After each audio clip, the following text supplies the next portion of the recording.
Police లాకప్‌లో సాయికృష్ణ అదృశ్యం. ఆయన చంపేశారు, మృతదేహాన్ని దహనం చేశారని వచ్చిన ఆరోపణలు, వీటి మీద సిట్ కూడా దాదాపు చనిపోయినట్టు ధృవీకరిస్తూ కోర్టుకు తెలియజేయటం. ఈ కేసులో ఈరోజు కీలకమైన పరిణామాలు జరిగాయి. నేను ఉదయం కూడా మాట్లాడాను. అప్పటికి ఇంకా కోర్టు విచారణ పూర్తి కాలేదు. కానీ స్వభావం మారింది. ఎందుకంటే హెబియస్ కార్పస్ వేశారు. అంటే వ్యక్తి, పౌరుడు మిస్సింగ్ అని. ఆ మిస్సింగ్ కాదు, సిఐ నాగరాజు ప్రధానమైనటువంటి బాధ్యతతో ప్రధాన నిందితుడిగా ఇదంతా జరిగిందని ప్రభుత్వమే నియమించిన పోలీసు అధికారులతోనే నియమించిన సిట్ తేల్చింది. రిమాండ్ రిపోర్ట్ కూడా ఇచ్చారు. హైకోర్టు ఈరోజు దాన్ని లిస్ట్ అయిందా కాలేదా తెలీదు. ఎంతో కొంత జరిగి ఉండాలి. అది రేపు వాటికి దాన్ని వేశారు. ఇంకోవైపున సిబిఐకి విచారణ అప్పగించాలని కోరుతూ సాయికృష్ణ తల్లి గాదె విజయలక్ష్మి వేసిన పిటిషన్ ఏమో 15వ తారీఖు వాయిదా వేశారు. అంటే రేపు ఈ విషయంలో ఏం చెప్తారు? ఎందుకంటే ఇప్పుడు ఇది మిస్సింగ్ కాదు, లాస్ట్ ఫర్ ఎవర్ అన్నటువంటి కంక్లూజన్ నిర్ధారణ సిట్టే చేసింది. సిట్ అంటే ప్రభుత్వము, పోలీస్ శాఖనే కాబట్టి ఇంక ఈ విషయంలో నేచర్ స్వభావం మారింది, కేసు స్వభావం. అందువల్ల షాక్, వాస్తవానికి హైకోర్టు జోక్యంతోనే ఇది ఇక్కడ షాక్ తగిలినట్టుగా అయింది. ఇప్పుడు ఇంకా స్వయంగా ప్రభుత్వం ఒప్పుకున్న తర్వాత హైకోర్టు ఏం చర్యలు తీసుకోవాలి అనే ఆదేశాలు ఇవ్వడం తప్ప కొత్తగా ఏం లేదు. అయితే అది అట్లా ఉంటే ఇంత లోపల మరో ముగ్గురు ఈరోజు పోలీసులకు దొరికారని లొంగిపోయారు. ఒకరేమో బయటి వ్యక్తి, సివిలియన్, ఈ సిఐ నాగరాజుకు సహకరిస్తున్నాడు అన్ని పనుల్లో అని చెప్తున్నటువంటి సురేష్.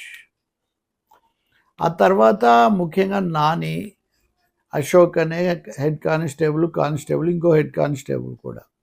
ఈ నాని ఎప్పటి నుంచో అంటిపెట్టుకొని వీళ్ళ పనులన్నీ చేస్తుంటాడని కొన్ని కథనాలు. పూర్తి వివరాలు చెప్పాల్సిందే. అంటే ఈ కేసులో 5గురు, నాగరాజు ఒక్కటితో మొదలై ఆయన చుట్టే తిరిగింది కాస్త ఇప్పుడు 5గురిని అరెస్ట్, నిర్బంధం, లొంగుబాటు అనే దగ్గరికి అరెస్ట్ చేయడం దగ్గరికి రావటం ఒకటైతే, మరింత మేము విచారణ జరపాలి, నాగరాజును మాకు కస్టడీకి ఇవ్వండి అని చెప్పి సిట్ పోలీసులు కింద కోర్టును, ట్రయల్ కోర్టును అడిగారు. అది కూడా విచారణ రేపు కూడా కొనసాగుతుంది.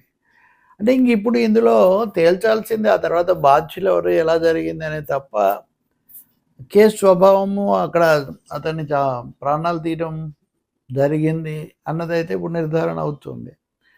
మూడవది ఎక్కడ దొరికారో చాలా ప్రశ్న ఏంటంటే, అసలు ఈ మృతదేహం, డెడ్ బాడీ, శవం ఎక్కడ దొరికింది, ఏంటి, దాని గురించిన వివరాలు కావాలని దాని మీద కొంతమంది ఇటువైపు నుంచి కూడా పెడుతున్నారు. అసలు వేర్ ఇస్ ది బాడీ అని అదేదో చిత్రంలో అడ్వకేట్ అడిగినట్టుగా బాడీ దొరకకుండానే మీరు ఎలా తేలుస్తారని.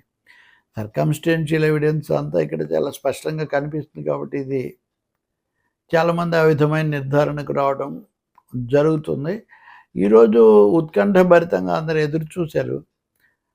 సుప్రీంకోర్టు, హైకోర్టు దీని మీద ఎలా చెప్తుంది, గతంలో సుప్రీంకోర్టు ఇచ్చిన మార్గదర్శకాలు ఇవన్నీ చాలా స్పష్టంగా ఉన్నాయి ఈ విషయాల్లో అని.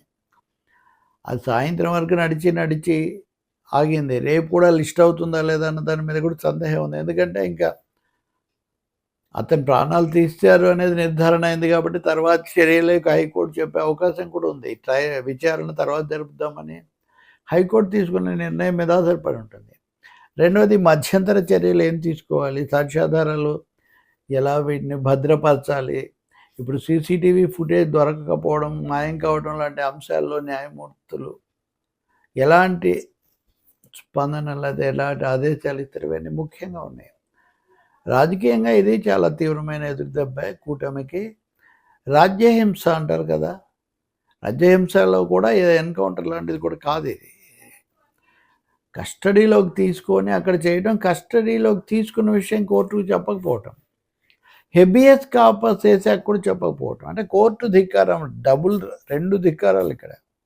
ఒకటి, అరెస్ట్ చేసిన 24 గంటల లోపల చెప్పకపోవడం, చూపించకపోవడం అరెస్టు. రెండవది, కోర్టులో హెబియస్ కార్పస్ వచ్చిన తర్వాత కూడా అక్కడికి వెళ్ళి ఏమీ లేదని తప్పుతో పట్టించే, అంటే ఇంకా ఏదో విచారిస్తున్నట్టు దొరకలేదని చెప్పడం, తప్పుదో పట్టించడం. అప్పటికే అయిపోయింది, నిజానికి చాలా రోజుల కిందటే అయిపోయింది అప్పటికి. ఇంకా మూడోది, బయటకు వచ్చాక కూడా ఒకరికే దాన్ని పరిమితం చేసినట్టుగా చెప్పడమే. మిగిలినటువంటి కమిషనరేట్ సంబంధించిన అధికారులు, టాస్క్ ఫోర్స్ అధికారులు, ఇతర స్టేషన్లో ఇంకొంతమంది, వీళ్ళ గురించి ఇవి సిట్ నివేదికలో పెద్దగా పేర్కొనలేదు, చర్యలు కూడా తీసుకోలేదు. ఎంతసేపటికి ఇప్పుడు సాయి కృష్ణ నేపథ్యం ఈరోజు పత్రికలో 25 ఏళ్ళు 21 నేరాలు ఇట్లాంటి కథనాలు, 25 ఏళ్ళు 21 నేరాలు కథనాలు ఇస్తున్నారు. లేదు, మంత్రులు, ముఖ్యమంత్రులు, ఉప ముఖ్యమంత్రులు అందరూ అతని నేర నేపథ్యం అయినంత మాత్రాన అతన్ని పోలీసులు కస్టడీలో అతని ప్రాణం పోయే విధంగా చేస్తే వాళ్ళు కూడా నేరస్తులు అవుతారు కదా. అంతకంటే భిన్నంగా వ్యవహరించాల్సిన ఇది ఉంటుంది కదా. రెండోది, ఇతనంటే పోనీ మీరు నేరం చేశాడని మీరు నిర్ధారిస్తున్నారు, మీకు అధికారం లేదు కోర్టు తేల్చాలి, అయినా మీరు అంటున్నారు. కానీ రేపొద్దున ఇంకో అమాయకుడిని కూడా మీరు తీసుకోవచ్చు, ఇంకెవరైనా కానీ అనుకోకుండా చిక్కుకోవచ్చు. అప్పుడు కూడా ఇటువంటి జరుగుతుందనే భయాందోళన వాళ్ళలో రాదా? ఇందులో ఉన్న రాజ్యాంగ అంశాలు, హక్కులు, శాంతి భద్రతల కోణాలు ఇవన్నీ పక్కకు పోయి కులం అనేది రావటం కూడా ఏ విధంగా వాంఛనీయం, దీనికి ఎవరెంత కారకులు అనేది పక్కన పెట్టి ఇలా ఎప్పుడు జరగలేదు. మళ్ళీ అదే చెప్తున్నారు. కాబట్టి హైకోర్టు ఇది కూడా దృష్టిలోకి తీసుకుంటుంది అని మనం భావించాలి. అలాగే దిగువ కోర్టు రిమాండ్కి ఇస్తుందా, ఇస్తే ఎంతవరకు ఇస్తుంది? ఇప్పుడు వీళ్ళు కూడా వచ్చి లొంగిపోయారు, స్వాధీనమయ్యారు, కాబట్టి వీళ్ళ ద్వారా ఏం విషయాలు బయటకు వస్తాయి ఇవన్నీ మనం చూడాలి. రేపైనా కానీ ఇది ఒక కొలికైతే రావచ్చు. ఈ షాక్లో ఉన్న మాట మటుకు నిజం. ఈరోజు హిందూ ఒక ఆపెడ్, ఒక వ్యాసం వాళ్ళు చాలా ముఖ్యమైనది రాశారు. 2024లో అనంతబాబు అనే వైసీపీ ఎమ్మెల్సీ తన డ్రైవర్ ప్రాణాలు తీసి ఇంటికి పంపించాడు అనేది ఒక సంచలనమైంది, అందరూ మీడియాలో మనం చూసాం. అది ఏ విధంగా అయితే జగన్ ప్రభుత్వానికి ఏదో తీవ్రమైన నష్టం చేసి దళితులను దూరం చేసిందో, ఇక్కడ సాయి కృష్ణది కూడా అలాంటి లక్షణాలు దీనికి ఉన్నాయి. ప్రభుత్వం కనుక మేల్కొనకపోతే, సక్రమైన సత్వరమైన గట్టి చర్యలు తీసుకోకపోతే అదే జరుగుతుంది. ఇది లాకప్, అది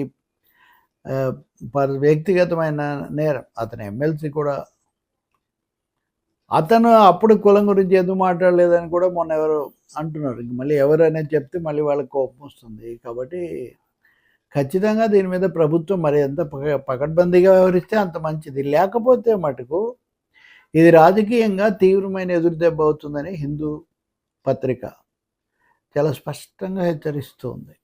అది వాస్తవం కూడా.